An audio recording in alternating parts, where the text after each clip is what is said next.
जय गुरु जी संगत जी। शुक्राना गुरु जी की। गुरु जी महाराज जी के शीर चरण कमलों में कोटि कोटि प्रणाम करता हूँ। साथ ही प्यारी संगत को भी सादर नमस्कार करता हूँ।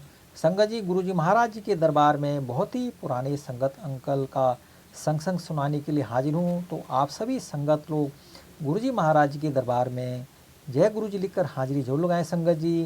और साथ ही सत्संग को हमारे पूरे गुरु परिवार में शेयर जरूर करें, ताकि गुरु जी महाराज जी का आशीर्वाद हमारे पूरे संगत परिवार पर हमेशा बनी रहे संगत जी। तो संगत जी, इसने अभी तक गुरु जी महाराज जी के चैनल को सब्सक्राइब नहीं किया है, साथ ही सब्सक्राइब जरूर करें। साथ ही बेल आइकन घंटी को दबाएं, ताकि आपको सत्संग की नोटिफिकेशन मिलती रहे संगत जी। तो संगत जी, सत्संग सुनाने से पहले गुरु मंत्र का जप करता हूँ। ओम नमः शिवाय, शिव जी सदा सहाय। ओम नमः शिवाय, गुरु जी सदा सहाय। असित गिरि समंग स्यात् कंजलं सिंधु पात्रे। सूरत उर्वर शाखा पत्र मुबी। लिखति यदि गृहीत्वा शारदा सर्वकालम। तदपि तौ गुणानामीश पारंग ना याति। संगत जी, इसका अर्थ है, हे शिव, यदि जीवन भर कल्प वृक्ष की कलम से मेरू पर्वत की दवात में सागर रूपी स्याही भरकर और संपूर्ण पृथ्वी को कागज की भांति प्रयोग कर आपके गुण लिखें, तो भी सरस्वती माँ का असफल ही रहेंगी। वास्तव में गुरु गुणों का वर्णन करना असंभव है। गुरु जी स्वयं शिव हैं, तथापि जिसने भी गुरु जी के दर्शन किए हैं, थोड़े से समय के लिए ही सही, उसने यह आवरण देखा है। संगत जी, जिसके पीछे गुरु जी की सरलता से प्रसन्न होने वाली छवि छिपी हुई है, मुझे अपने गुरु के बारे में अपनी संबंधी कर्नल जोशी से ज्ञात हुआ और उनके दर्शन कर उनका आशीर्वाद प्राप्त करने की अभिलाषा मन में जागृत हुई।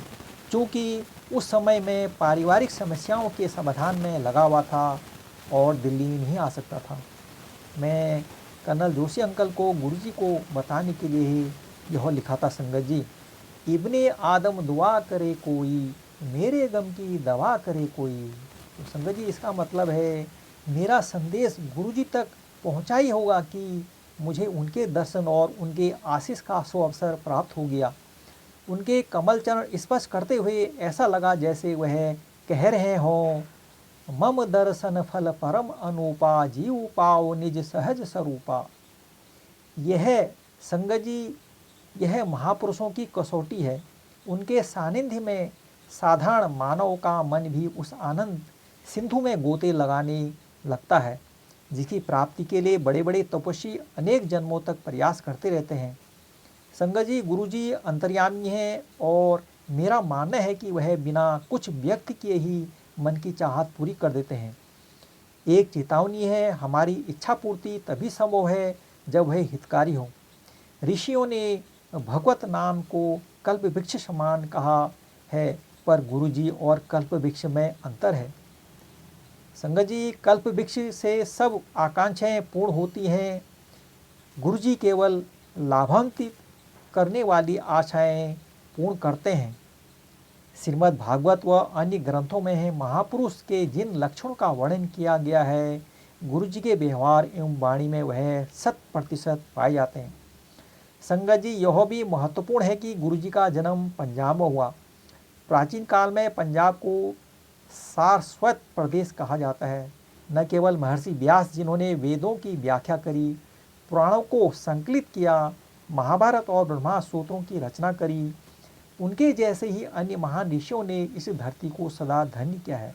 संगत जी, ईश्वर की इस महान और प्राचीन परंपरा की पावन धरती पर ही कलयुग में गुरु नानक देव और श्रीचंद जैसे महानुभाव ने जन्म लेकर न केवल नव जन चेतना जागृत करी, अपितु उत्पीड़ित मानवता का मार्गदर्शन और कल्याण किया। संगत जी, अब गुरुजी भी वही कर रहे हैं, यह मेरा विश्वास है। संगत जी, इस संसार में अनेक आदरणीय उपदेशक और प्रचारक हैं, किंतु मात्र विद्या को प्रसारित करने के लिए प्रभावशाली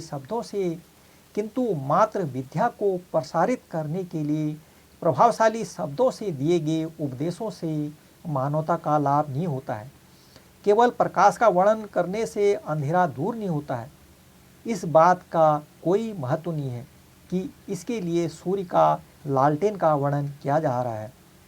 आवश्यकता इस बात की है कि जिसमें इस ज्ञान का दीपक प्रज्वलित हो चुका है वह संवेदना सहित अध्यात्म की ज्योत जलाकर मानव के अंदर की छिपी हुई ज्योत उजागर करने का प्रयास करें। संगत जी, गुरु जी का व्यक्तित्व ऐसा ही है। अपनी प्रतिभाओं से वह न केवल अपने भक्तों के मार्ग में आने वाले संकट से सावधान कर देते हैं, वरन उसकी यात्रा भी निष्कंटक कर देते हैं। संगत जी, महात्मा तुलसीदास कहते हैं कि गुरुजी जैसे महापुरुष ईश्वर से भी उच्च हैं। वह लिखते हैं, मेरे मन प्रभु अप विश्वासा, राम ते अधिक राम कर दासा, क्योंकि राम सिंधु धन सज्जन धीरा, चंदन तरु हरि संत समीरा।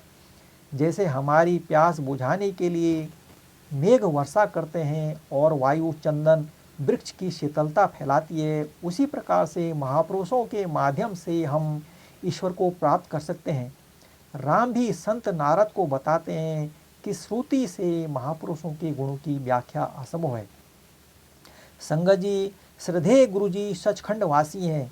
यह सचखंड क्या है और कहाँ है, इसका ज्ञान केवल उसको होता है जिसे गुरु जी की कृपा प्राप्त हुई हो। अतिशय कृपा जाहि पर होई, पाँव देई एहि मार्ग सोई, संत विशुद्ध मिलहि प्रभुताहि, चित वहीं राम कृपा करी जाहि। संगत जी कहते हैं कि निरंकार ईश्वर सचखंड में निवास करते हैं।